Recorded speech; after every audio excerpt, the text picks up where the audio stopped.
Agora. Então, nós vamos falar hoje de ésteres, tá bom? Então, vamos lá. Éster. As principais reações orgânicas cobradas nas provas, elas vão envolver, não é, esses ésteres, tá ok? Claro que não são todas, mas algumas reações, não é?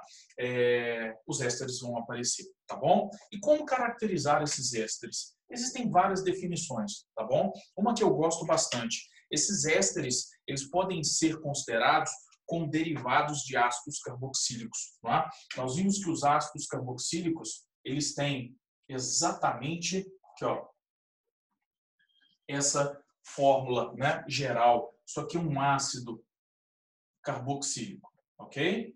Agora, como gerar ésteres a partir de ácidos carboxílicos? O que nós vamos fazer aqui, ó, né, estruturalmente falando, tá bom? É uma troca simples. Nós vamos tirar um hidrogênio, ok? E vamos colocar um grupo R ou um grupinho AR. Esse R é um grupo alifático, AR é um grupo aromático. Então, nós vamos aqui fazer uma troca. O hidrogênio da carboxila, ele vai sair e ele vai dar origem, tá, a um éster, caso um grupo R ou AR ali sejam inseridos. Sendo R ou AR grupos carbônicos, pelo menos um outro carboninho, não é, nós vamos encontrar aqui, tá legal? Então, esse carbono vai ser de um grupo, não é, metil, um grupo etil, por exemplo, ou de um grupinho fenil ou qualquer outro. Ou seja, não é, isso aqui seria para a gente um éster, tá legal? Esse grupinho aqui de um éster, ó, ele é chamado de grupo carboxilato, tá? E esse grupinho, ele vai ser importante para a gente não só dentro de ésteres, mas também de sais orgânicos derivados de ácidos ou de ésteres nas reações orgânicas, né, nas quais esses compostos vão ser encontrados. Ou na hidrólise, né, básica, ou aqui também na hidrólise básica, ok? Ou de ácido ou de ésteres, os sais vão ser produzidos. Então, esse é o grupinho carboxilato, tá? Quando a gente bate o olho, né, nesse grupinho carboxila e nesse grupinho carboxilato, né, a diferença é o hidrogênio, que aqui existe, né, o hidrogênio ácido, né, que é capaz de ser liberado por esse grupo na forma de H+, e aqui, na verdade, nós vamos ter um carboninho, tá bom? Percebam que no grupinho carboxila eu tenho H ligado ao FON. O que esse H ligado ao FON me permite? Ele me permite realizar o quê? Ligação de hidrogênio com outras moléculas de mim mesmo. Não é?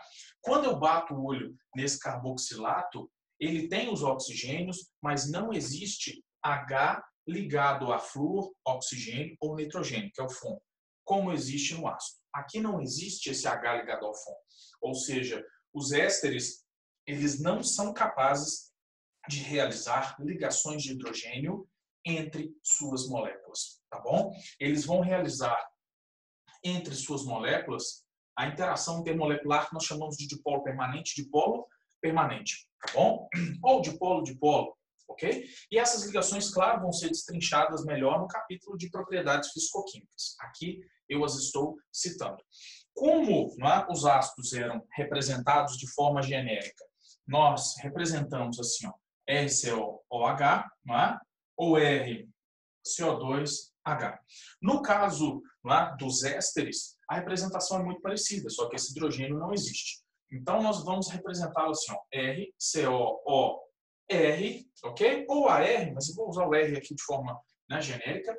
E também nós podemos juntar esses dois oxigênios aqui. Isso já apareceu no Enem, uma questãozinha de identificação de função.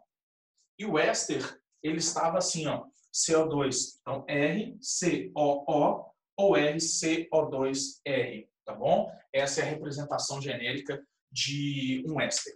Então, ésteres são derivados de ácidos carboxílicos pela substituição do hidrogênio por carbono, tá legal? Então, aqui pelo menos um carboninho vai existir, combinado? Então, é assim que nós os caracterizamos. Agora, a gente vai falar um pouquinho sobre as regras de nomenclatura, tá bom? Nomear ésteres é importante para a gente.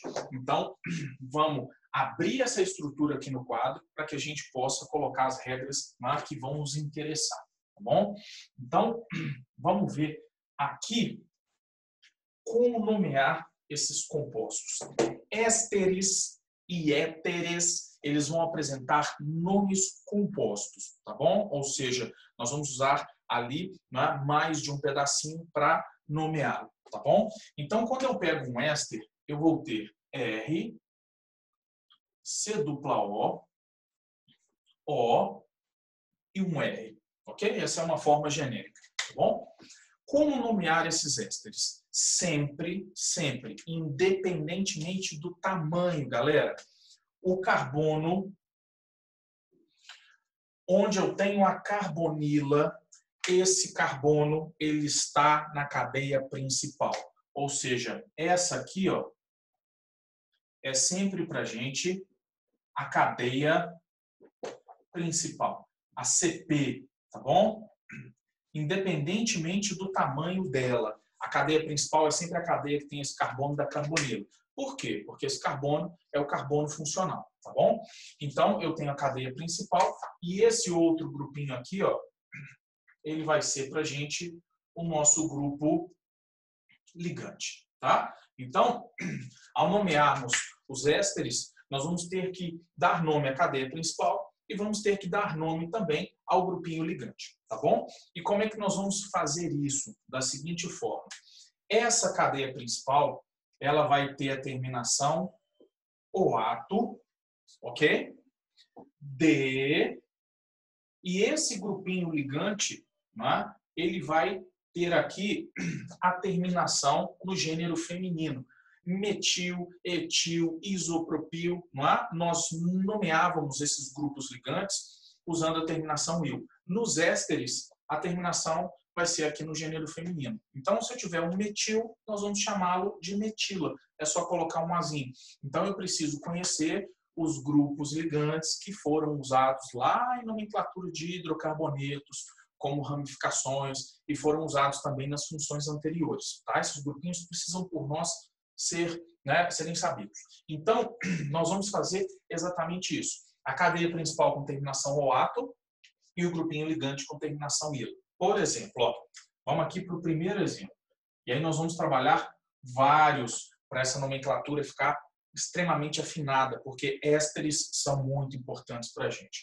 Então, aqui, ó, CH3, CH2, C dupla O, OCH3. Então, vamos lá. A cadeia principal é a em laranja. Aqui, ó. Essa é a cadeia principal, porque eu tenho que pegar esse C dupla O, tá bom? Então, como nomear esse composto? Vamos lá. Usando as regrinhas que a gente já conhece. 3 carbonos. Prop. Ligação simples entre os carbonos. Propan, com a terminação. Então, propanoato, D. E aí, aqui em vermelho, não é? É o nosso grupo ligante. Esse grupinho é o grupinho metil. A gente vai chamá-lo de metila. Então, propanoato de metila, tá bom? É assim que nós vamos nomear os ésteres usando as regrinhas que a gente acabou de aprender, tá bom? E aí, claro, os grupinhos vão ficando mais complexos, novas regrinhas vão sendo usadas aqui à medida que a cadeia vai se tornando mais complicada, mas essencialmente as regras que a gente vai carregar são as regras anteriores, sempre lembrando dessa composição nominal, tá bom? Então, fiquem espertos em relação a isso. Os ésteres, eles são muito usados na indústria como flavorizantes, não é?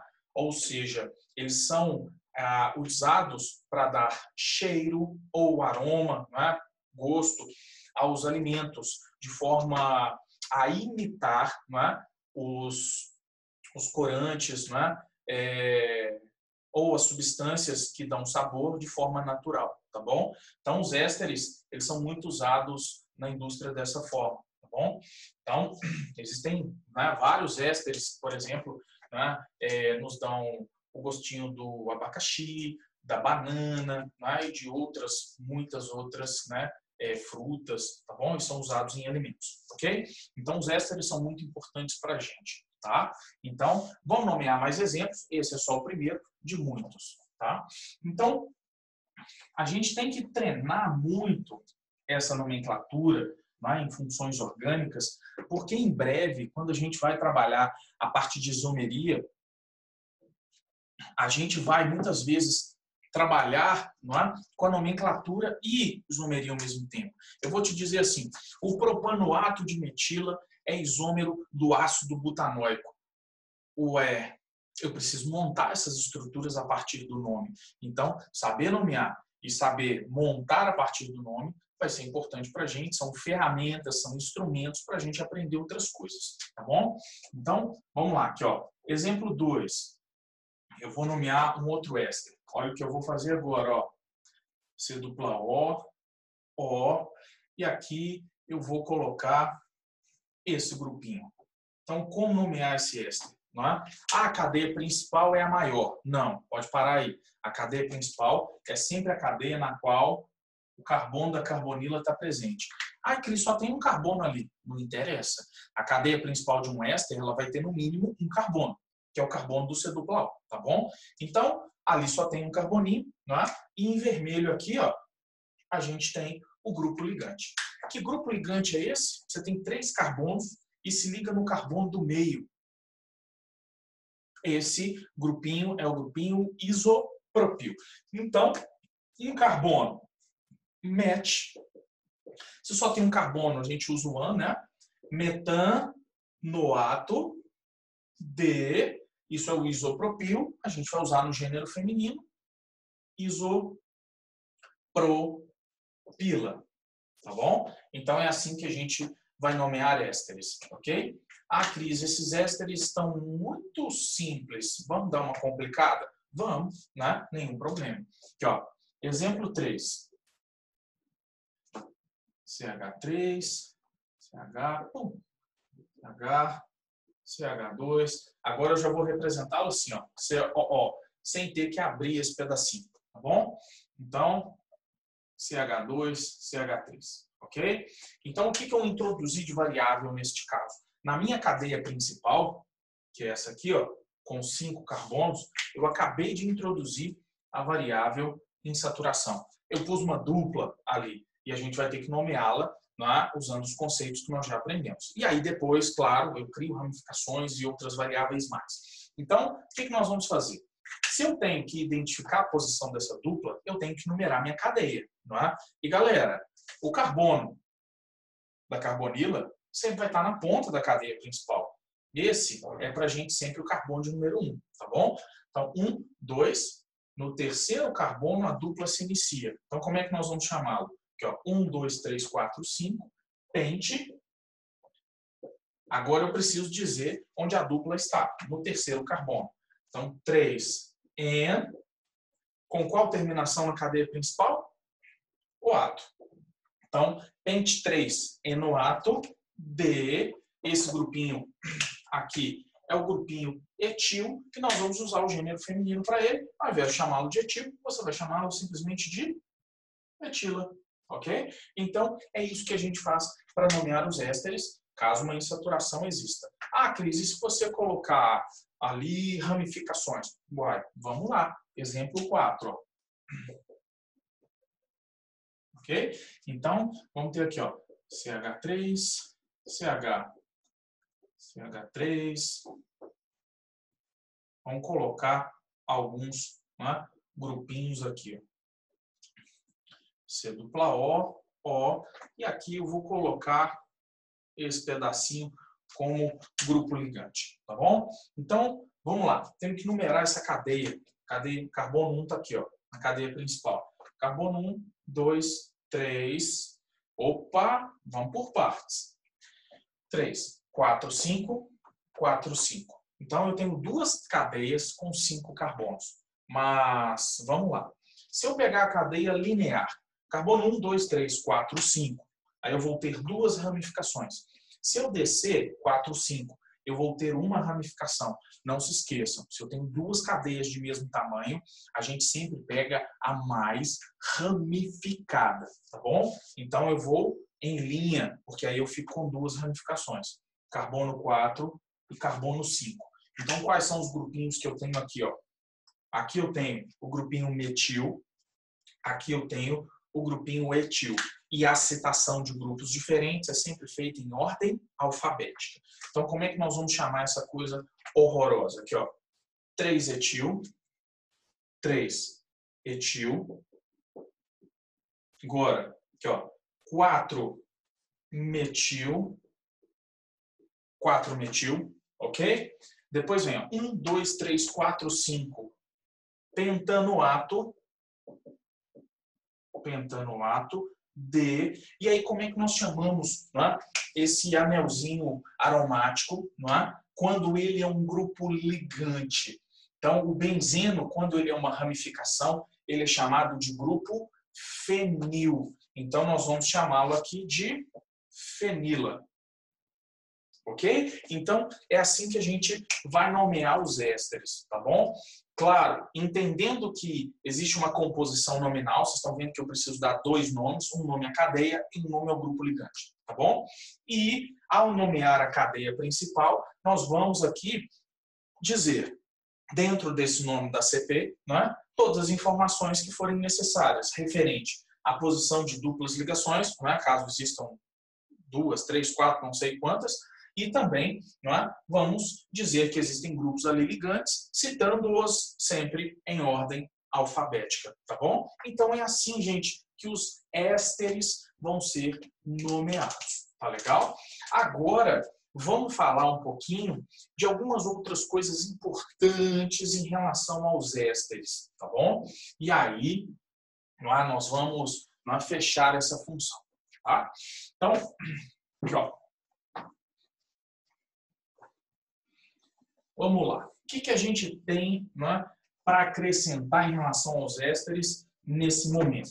Existe um capítulo, né, próprio, que é o capítulo de reações orgânicas, onde a gente destrincha muitas das reações grupo a grupo, onde em alguns casos a gente vai aprender alguns mecanismos reacionais para que a gente entenda a dinâmica, né, das reações, mas aqui também é importante que a partir de agora a gente já comece a carregar algumas reações orgânicas, pelo menos de forma mecânica. Como assim? Se eu juntar esses reagentes, eu vou obter estes produtos. Essencialmente assim, tá bom? A dinâmica por trás das reações orgânicas, ora, ela vai ser estudada no capítulo de reações, ora ela vai ser simplesmente ignorada, porque muitas das reações orgânicas, elas acontecem por, né, caminhos reacionais que envolvem muitas etapas e não fazem, né, sentido a gente estudar, tá bom? Então, vamos lá. Aqui, ó, no caso dos ésteres, reações que são importantes a partir de agora. Reações importantes. E aí, guardem essas reações numa folha separada, prega no espelho e todo dia que você for olhar seu rosto lindo, você vai ver também aquelas reações ali presentes, tá bom? E aí vocês vão guardando cada uma delas à medida que o tempo for passando. Primeira reação importante, aqui, ó. A esterificação de Fischer. O que seria a esterificação? Aqui, ó. Espera aí, tá? A esterificação de Fischer é a reação que vai, não é, dar origem aos ésteres, ok? Essa esterificação de Fischer, ela é uma reação sofrida pelos ácidos carboxílicos. Então, nessa esterificação, que talvez seja a reação orgânica mais importante de todas, tá bom? O que nós temos aqui, ó? Um ácido carboxílico, olha lá, ok? Um ácido carboxílico vai reagir com um álcool, ok? Em uma situação de equilíbrio, tá? Então, eu tenho um processo reversível que acontece em meio ácido catalisado por ácido. Então, o que nós vamos ter? É uma reação de substituição. Esse hidrogênio, ele vai sair e ele vai ser substituído pelo grupinho R, que eu vou produzir um éster, não é? Por isso que nós conceituamos ésteres como compostos derivados de ácidos, tá bom? A gente faz essa conversão de um em outro exatamente pela esterificação de Fischer. E aí, quando nós trocarmos, nós vamos ter aqui, ó, R, C dupla O, OR, mais, né, H com OH, nós vamos ter água. Então, percebam aqui que um ácido reage com um álcool em meio ácido, produzindo o éster mais água, ok? Agora, nós estamos trabalhando com reações de ésteres. Então, o que me interessa não é esse sentido reacional aqui, ó. O sentido laranja, ele não me interessa, tá? É claro, ele é importantíssimo, isso é uma dinâmica de equilíbrio, tá bom? As duas reações acontecem simultaneamente. Mas qual o sentido que me interessa nesse momento? Esse aqui vermelho, ó. Muito importante para a gente, tá? O que eu tenho nesse sentido vermelho aqui do meu equilíbrio? O éster, ao reagir com água, ok? Em meio ácido, ele produz álcool e produz um ácido carboxílico. Tá? Esse ácido aqui é o catalisador do meio. Então, nesse sentido reacional contrário, o éster produz ácido e álcool, tá bom? Usando água como reagente. Então, como é que chama um processo no qual eu quebro uma substância usando água como reagente? Essa reaçãozinha vermelha, ela é chamada de hidrólise, ok? Hidrólise. Ou seja, hidrólise, lise é quebra, hidro lembra água. Então, a quebra do éster usando água como reagente. Agora, espera aí, não é uma hidrólise qualquer. Essa hidrólise ela é catalisada pelo meio ácido. Então, nós vamos dizer que essa hidrólise é a hidrólise ácida, tá bom? Então, aí uma reação importantíssima dos ésteres. Ésteres sofrem hidrólise ácida, dando origem a ácidos e álcoois, ok? Então, guardem essa reação. Não guardem só o sentido da hidrólise, guardem ambos, tá bom?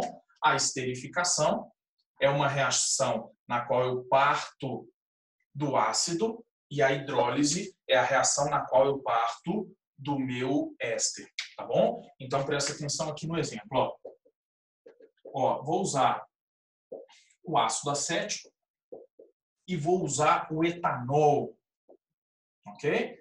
Olha lá, o ácido mais importante, o álcool mais importante, em equilíbrio, eles geram um éster. Então, ó, CH3, C dupla O, O, esse hidrogênio vai ser substituído pelo grupo etil.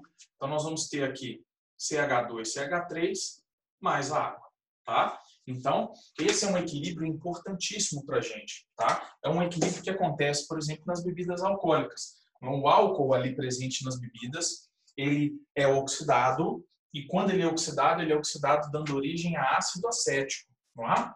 E se eu tenho ácido acético e etanol dentro da mesma solução, eles vão estabelecer um equilíbrio e produzir esse éster aqui como produto da reação. Então, dentro das bebidas, né, por exemplo, dos vinhos, à medida que você abre e fecha a garrafa, né, e a estoca, esse equilíbrio também lá dentro vai existir, ok? Então, aqui a gente tem, ó, o ácido etanóico, eu tenho o etanol, e aqui a gente aprendeu a nomear, eu tenho o etanolato de etila, tá bom? Então, essa reaçãozinha, né, de esterificação de Fischer aí, portanto, na verdade, a hidrólise, né, focando no éster, é uma reação muito importante para a gente, ok? Então, guardem-na, porque a gente vai precisar delas, tá? Então, essa é a primeira reação que a gente tem que conhecer dos ésteres. E aí, eu vou dar mais uma para vocês, que é também uma reação essencial, tá bom? A esterificação de Fischer e a próxima reação, elas estão entre as 5 mais cobradas no Enem, tá? Então, guardem. Então, vamos para a próxima. Vocês viram aqui para o éster, não é? A hidrólise básica. Desculpa, a hidrólise ácida. Agora a gente vai ver a hidrólise básica. Então, aqui, ó, hidrólise básica de éster.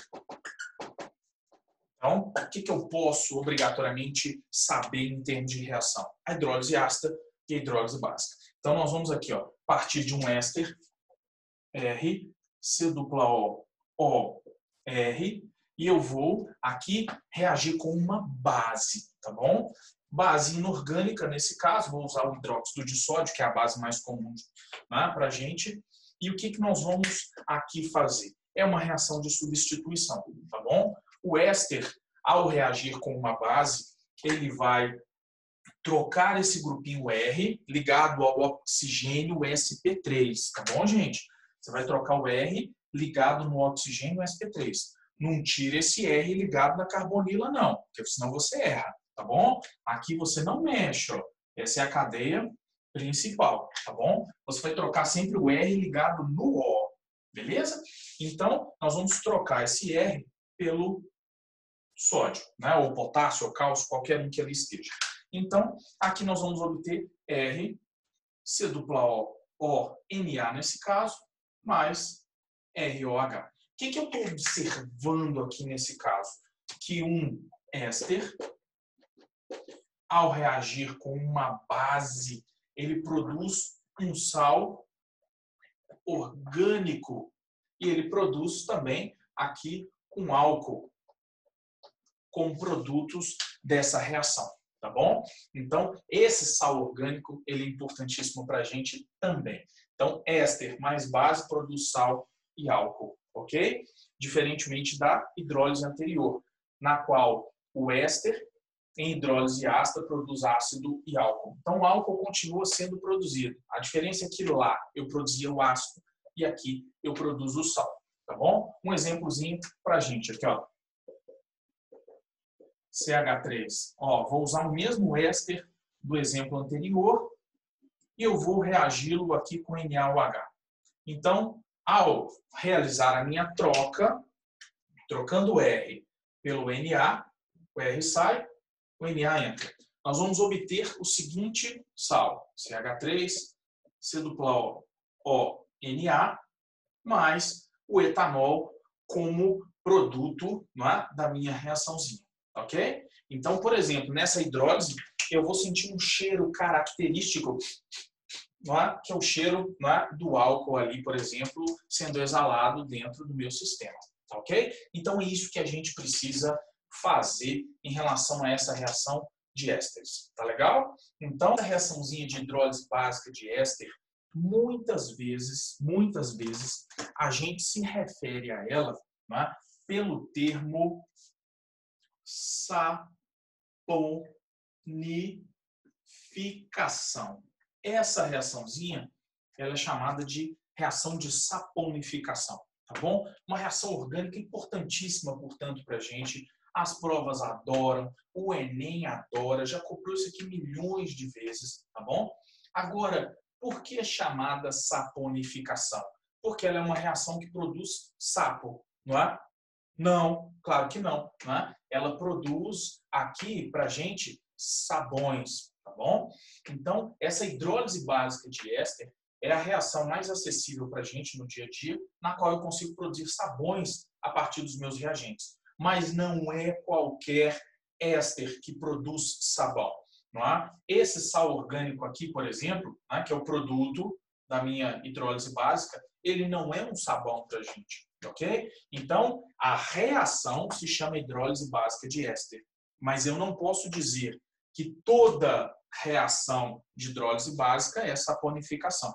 Essa reaçãozinha aqui em preto, ó, que eu coloquei para vocês em exemplo, ela não é uma saponificação. Tá ok? Por quê? Porque para eu produzir aqui sabões a partir dessas reações, eu preciso conhecer algumas características desses sais, tá bom? Não é todo sal orgânico que é sabão. Esses sabões, né? O que é um sabão para a gente? Ok? Os sabões mais simples, né? Eles são derivados de ácidos